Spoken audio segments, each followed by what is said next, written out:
Wisconsin companies caught in the middle of an escalating trade war. The impact is spreading across the state. From local cheese makers to Harley-Davidson, here's what's happening so far. President Trump imposed a tariff on steel and aluminum coming into the U.S. So the European Union increased tariffs on motorcycles exported from the U.S.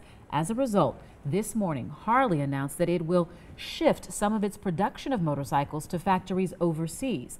And a little over an hour ago, President Trump tweeted this, surprised that Harley-Davidson, of all companies, would be the first to wave the white flag. I fought hard for them, and ultimately, they will not pay tariffs selling into the EU, which has hurt us badly on trade, down $151 billion. Taxes, just a Harley excuse. Be patient. Kristen Byrne now takes us to get a closer look at that local impact.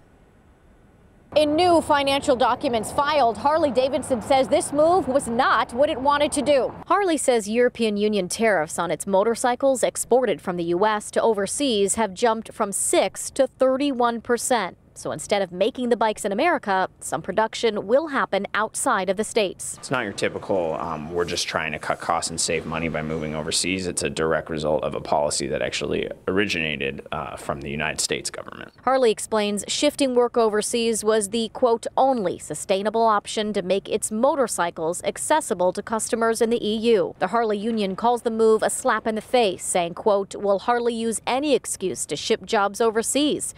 Does Harley even understand what made in America means? Harley riders worry about what will happen next. Production's going there, that means production goes down here.